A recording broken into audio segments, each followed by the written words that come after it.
Hey guys, excuse me. Hey guys, it's Pete with Pete's Garage. A lot has changed for me in the past couple months, and biggest thing with all of that, I've just been so busy lately that I have been putting the videos on the back burner, so I do apologize. Sure, it's not in the same environment it once was, but standing behind you is a Porsche. We're going to play around with a little bit. I'm going to kind of walk you through a couple tips and tricks. But again, I just wanted to tell you guys, I'm not done making videos. I'm still here. I'm still going to be making videos. There's more content to come. And eventually, we're going to grow this channel into reverting back to me having my own facility, and we're going to be doing a lot cooler stuff than just simply covering some repairs and some diagnostics. But it's been too long since I put a video in, so I am going to let's dive right into it. So as you guys can see a little bit later in the day here, but figure I gotta show you, I am in a much nicer facility now. So this is the Porsche that I was referring to. Now, yes, I know it looks like a huge mess right now. That is because this car is actually going to be sitting until Friday. So basically, I took all the garnish, set it right back on top of the engine. But this one in particular is the 4.8 V8. I believe this is actually a Benz motor, if memory serves me correctly. I could be wrong on that. But initially what this came in for was the customer was having concerns with the engine light being on. It was running rough from time to time. This one here is a 2008 Porsche Cayenne S. Okay, I don't know if it's Cheyenne, Cayenne. You guys can correct me on that on the comments. But we had two stored codes in it, so I'm going to show you what those were, and we're going to hop into it here. Okay guys, I'm going to show you, when we went to scan it, here's what we have for codes, alright? Got a 1021, fuel, high pressure, quantity, below limit value, okay? We're not going to sit here and overthink the description of this. It's telling us, hey, there's a problem with the amount of high pressure that the computer's seeing. The second code is kind of spiked my curiosity a little bit more, and that is a P1026, which is fuel, high pressure. So we could rearrange those words. High pressure fuel, implausible, below limit value. Okay, so either the computer cannot interpret what the high pressure sensor is trying to tell it, or it's reading at such a low value that it's not even picking it up on the computer side. Implausible means we have a signal that essentially the computer can't interpret, and so it just says, okay, I'm ignoring the signal, I can't do anything with it, and I'm going to set a code for implausible. And that's basically what that means. Now, not to get off topic here, but let's say we go up here and we select this. Okay. Anyways, if you get a Triton D8 and you get the full add-on package, it is actually cool because usually in this area it will tell you like top repairs, all that kind of mumbo jumbo. It will tell you TSBs. A lot of these, like on more common vehicles, they have paths that you can click into and it will bring you into guided testing for said system. So I'm not going to get off topic too far, but something kind of cool about this particular scan tool. A lot of you guys are probably familiar with this. Identifix. This is Parts Changer's favorite website. You just scroll down and you look at the most amount of confirmed fixes. All right, that's the part I'm going to put on it. But no, that's really not something we should be doing. Really what you should be doing, instead of staring at this, is you should be staring here, okay? Potential causes, okay? So I typed in high pressure just to see what would pull from the high pressure fuel pump. Now, in this, I also typed in the P1026, P1021, I think the other code was. There's not a whole lot of information on this car because they probably don't go into aftermarket shops very often. But that being said, we're going to go into this article and I'm going to kind of show you, walk you through it. But again, you really want to start with these potential causes, okay? The high pressure sensor potential cause, right? If it's giving us bad info, obviously we're going to get high pressure codes, and that could cause the vehicle to run erratically too, because the computer relies on the data from that sensor to make decisions about what pressures to run, how fast to cycle the pumps, etc. Fuel injectors could be an issue. Typically, if you're going to have a fuel injector problem, usually you're going to have either a misfire, a lean code, you're going to have an imbalance between the banks. I'm speaking generically, but most of the time that's what you're going to have. So then we have high pressure fuel injection pump, then low pressure pump. Okay, so again, kind of looking at this, we can say, oh, hey, high fuel pressure injection pump, that's the number one fix for this code or this symptom. And I'd agree with that because I did some other, online, just poking around Google, all data, some other stuff, and there are TSBs, there are actually a lot of cases of people putting high pressure fuel pumps in these. But what you should do as a thorough mechanic is do your homework, okay? So we'll click in here. Now I actually like this article. It's very well put together. So low side fuel system pressure must be verified before testing high pressure system. Okay, so this is where I started essentially. Connect fuel pressure gauge at pump according to test procedure, attach blah, blah, blah, blah. Anyways, basically what it's saying is that I should have 5.5 to 6 bar out of the low pressure side, which is essentially somewhere around like 80 PSI. That being said, that's where you want to start, because let's say I read like 50, right? Or let's say the volume of fuel was significantly low. Well, then we're going in a completely different direction. Shout out to Scanner Danner. He always talks about that term of turning right or turning left. And if you make the wrong turn, you're going to end up in the wrong area, and then you're going to realize that you got to backtrack the whole way back and restart. Right here we have, remember I talked about those codes, okay? That being said, I went through every single one of these, and there's not a lot of info. The only really good one was this one right here, which was testing the low pressure. So this kind of tells you the operation, how the system operates essentially, but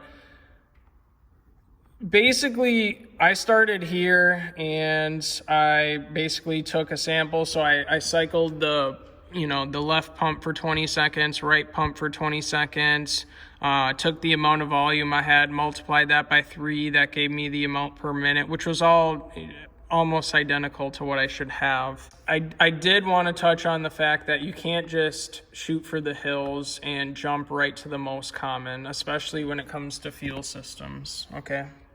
So that being said, I think we've spent enough time here. Like I said, I did not film, unfortunately, testing the low pressure fuel pumps. Here you'll see replaced high pressure injection pump. So obviously, yes, that is something that definitely we want to be suspect of. But don't be a parts changer. Okay, hold on a second. I can't deal with that constant beeping. We're gonna go ahead and shut that door. So, I'm gonna kind of show you guys where it all started, okay? There was a little bit of information on these codes, as you guys saw, and one of the first things that you want to do when you have a high pressure fuel concern is to make sure that there's enough fuel getting to your high pressure system. So this was not very fun. As you can see, these are triple squares. If you're going to work on Euros, you better have good sets of those triple squares. On this Cayenne, again, not sure if that's exactly how you pronounce it, but the seats flip up, which is really cool. Here's my favorite part, and this is like just an extra special touch from Porsche. The carpet is already cut out, like perfectly, to be able to fold over. I know there's a lot of Euros that have carpet cutouts, but like this one perfectly is designed to fold over and get out of your way, which I really appreciate. So took the covers off. Basically what we did is I took my amp clamp and basically I took readings on the power supplies, power and grounds. Okay, very easy to identify because if you look, the size of the wires will be dramatically different because they are carrying more amperage. So I didn't film all of that. It was during my shift. I was balancing this and another vehicle. Anyways, fuel pumps are healthy. I know the fuel pumps are healthy. There's no, you could do visual stuff preliminary, like listening to them while they turn on. I did take a fuel sample from these. So we have enough fuel volume coming from both these pumps, and both of the pumps, as far as reading them, on an amperage scale, the sine waves look completely normal. Okay, I'm not going to get into all the science of that. I'm not an expert on it, but it is usually easy to identify a fuel pump that is, having massive swings in its amperage pull, or something of the sort that is, dropping out from time to time. Or, for example, when I brought this thing up to 2,000 RPM, it was a nice smooth transition. There wasn't really much difference between the waves themselves. So I'm not concerned at all about these low pressure pumps. The fact that this car has two was actually way more of a pain in the butt, but nonetheless, they're fine. One other thing I wanted to add, guys. You guys might look at this and go, holy cow, that's overkill. But here's the thing. This is a nice car. The reason that I took some extra time doing this is I did not want to spill fuel on the carpet or in the body. Or if you look at these, if I pull some of the tape up, the metal lifts up a little bit like this, but then it actually has like a slight drop down grade to it, and I didn't want the fuel to go in and then sneak behind the carpet, because that would not be good. The customer would be smelling fuel for a while. So just make sure you're doing clean jobs when you do this kind of stuff. All right, now I'm not going to go through and do the whole live. As you can see, engine's off right now. I got a trickle charger on it so we don't kill the battery. The key is technically in the on position. Now, this is something I recorded and then I paused and saved, and this is what I want to show you guys, okay? Now, I know when it's on, when I got the white on there, you can't really see it, but here's what I want to show you. We're going to start with engine speed, okay? And I'm going to hop off it here just so you can see. Now, as you'll see right here, 0 RPM, okay? The engine's off completely. Now, if I go backwards, you'll see I started up, shut it off, started up, shut it off, etc. Okay, so as I was sitting here, this is where I cycle the key on, right? So I cycle the key on somewhere in this area, and then as I'm turning that ignition switch, we get to this point where the engine RPM starts to produce a signal, right? So at this point right here, the engine speed was 0. At the peak, or let's say the highest peak over here, it was 2112. Now that's all irrelevant, because what I'm going to show you here is that as I was getting ready to start this thing, I saw something weird, and that's this right here. Actual value, high pressure, actual value for rail pressure. Okay, so in English, this is monitoring the high pressure fuel sensor, right? And what we're seeing is bar. So the scan tool is telling me that the DME is recording this in bar, and that's what it's displaying here. Now, what we should have seen, okay, 6.5 bar, okay? So we have 6.5. You can do the conversion to turn it into PSI if you want to, which is essentially 6.5 times, I think it's like 14.7, okay? So, as you can see, this number here, 6375.6, okay?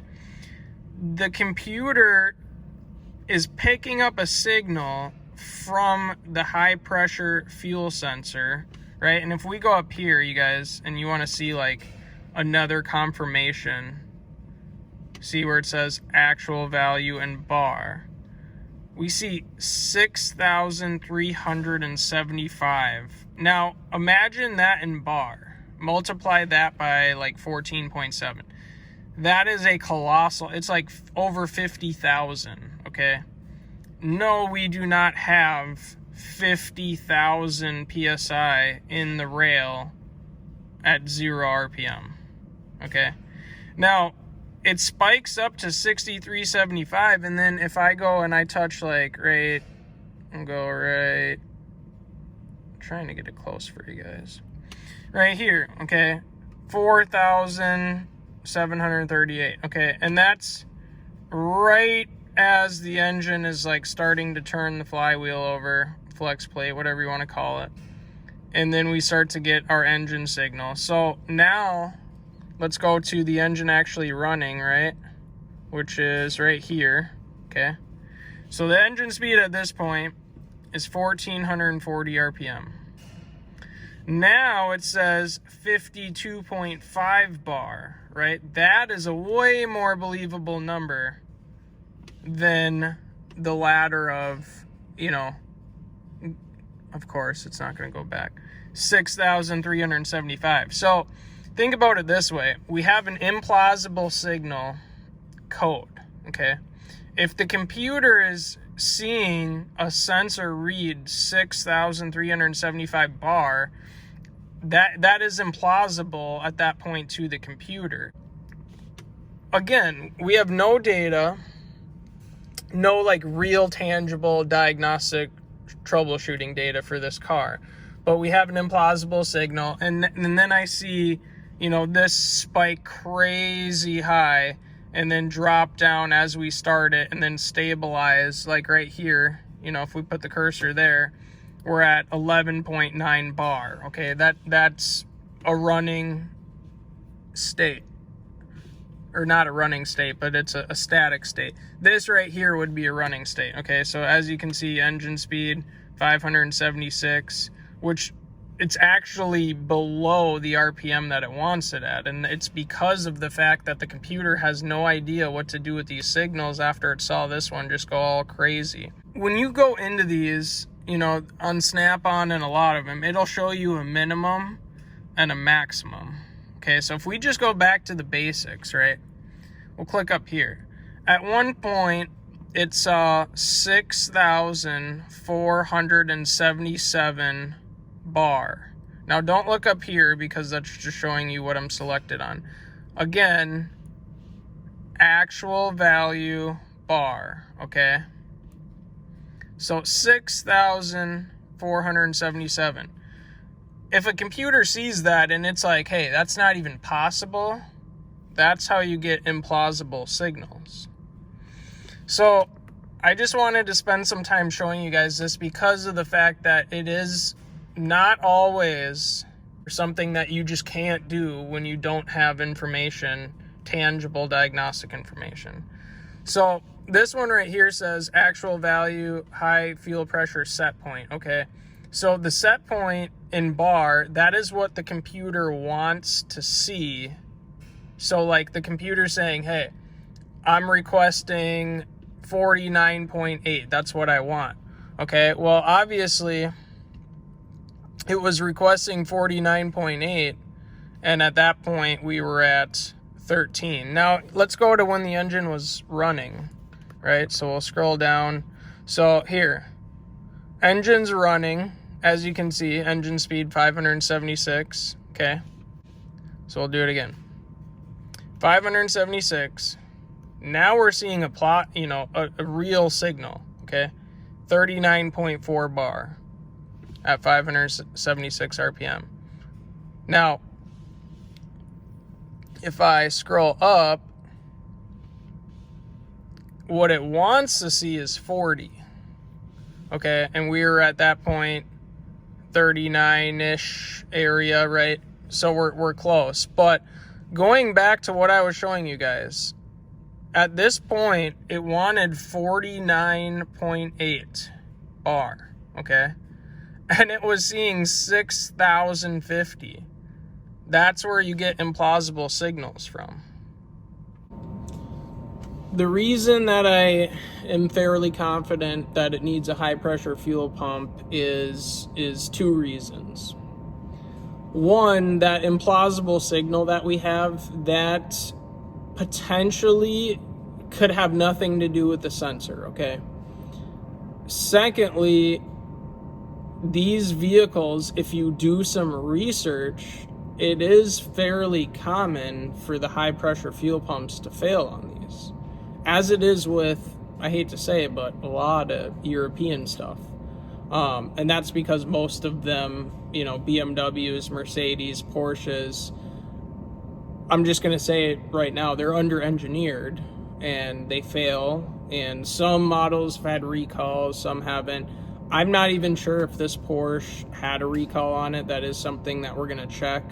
But going back to my original point, the way that I quoted this to the customer, telling our service manager how to quote it to the customer, was, one, that signal from the high pressure sensor could actually be the high pressure sensor glitching out. But I don't have testing specs on that sensor, so how am I going to test the sensor? Now, I don't, in my possession, have a pressure transducer. Snap-on has an add-on package for it, and I could buy a transducer, and I could scope that with my scan tool, and that would show me in real time the physical pressure on the high side. I don't have that stuff, though. That is going to be an investment at some point, but I don't have it in my possession. Now, when I get to that point, I'll probably be investing in a picoscope. But back to the fuel system on this, the high pressure fuel sensor I'm going to show you guys, it literally takes probably 10 minutes to replace. It's right up on the firewall. The sensor itself isn't extremely expensive. I think from Porsche, most of the time retail, I think it's $200-300, somewhere like that. We're going to put that sensor on first, and I'm going to see if it fixes it, okay? If I have the exact same readings after I put a new pressure sensor on, honestly, we're probably just going to eat the pressure sensor, and we're going to tell him he still needs a high pressure fuel pump, because I'm fairly confident that he does. For one, if we're getting aeration in the high pressure system and we have some kind of compressed air spike that could drive that sensor all the way up to its maximum, reading value, that could potentially cause what we were seeing, maybe not. But at the end of the day, you can only do so much with not having the equipment and the testing procedures that you need to have. Between, again, all data and identifix, there's not even resistance values or voltage values or anything that I can get my hands on to test that high pressure fuel sensor. So I'm going to show you guys where the sensor is, just so you have an understanding of why that would be a lot easier to start with than performing the replacement of the high pressure fuel pump. But being that we have these codes here, we've verified that our fuel volume is fine, we've checked the health of our fuel pumps, and there is no physical leaks between the fuel pumps and, the rail all the way up to the high pressure side. That kind of irons out my theory of the high pressure fuel pump's bad. So some of these situations, you can't sit there and overthink it, okay? I don't have all the stuff I need to thoroughly test it. I have verified what I can verify, and at the end of the day, these codes, there's only a certain amount of criteria that are going to cause these codes to set in the system. So don't be a parts changer, like Scanner Danner always says. Actually do your homework, and most of the time it's going to lead you to the thing that you think is bad anyway. But I can tell you this right now, doing a high pressure fuel pump on this vehicle is not cheap. Okay, so if I quote this guy a couple grand, a few grand to do a high pressure fuel pump, and it turns out there was, a leak in the line, or one of the fuel pumps was bad and it had nothing to do with up there, that would hurt the guy's pocketbook bad, and that would be a large mistake, and that would give you a bad reputation for your business, which is not something you want. So moral of the story, even if you think you know what's wrong, test it anyway. All right, guys, so we spent some time talking about this Porsche. I cannot get my hands on that high pressure fuel sensor until Friday. So there's going to be some downtime, but I'm going to throw the video up anyway. Might as well give you guys some content. Once the sensor comes in and I do some more testing, I'm probably going to figure out it needs a high pressure fuel pump. And I don't know if I'm going to have the ability to film that in front of you guys. I may not. Either way, we will touch on it. I do appreciate you guys watching these videos, subscribing to the channel. If you haven't already, please subscribe. It just makes me feel a little bit better about making videos for the web. So you guys have a nice night, day, whenever you're watching this, and we'll see you at the next episode. All right, guys, one more thing. If you're going to be doing Euro work, or you work in an aftermarket shop where you may see European cars, well, actually, I take that back. I think I've seen it on some domestics now as well. Buy yourself a nice set of triple squares, okay? Here's my opinion on this. You absolutely need to have the long ones. Absolutely, okay? But you also need to have the stubbies as well. Now, I got a couple out right now, but sometimes you need something very, very short and small to get in there, okay? Now, I'm going to try to get this in focus here. Okay, see that? OTC. Look what they did. Not only does it have a driver head, it's got a wrench head on the top of it. So when you're in those positions where you can barely fit it in there, you can actually get a wrench on it and turn it. Something I absolutely recommend you guys buy, okay? Now, Torx as well, obviously. That's on a lot of domestic stuff now anyways. But just want to make a point of make sure you have a long set. Make sure you have a very stubby set if you're going to be working on Euro stuff. And that's a wrap.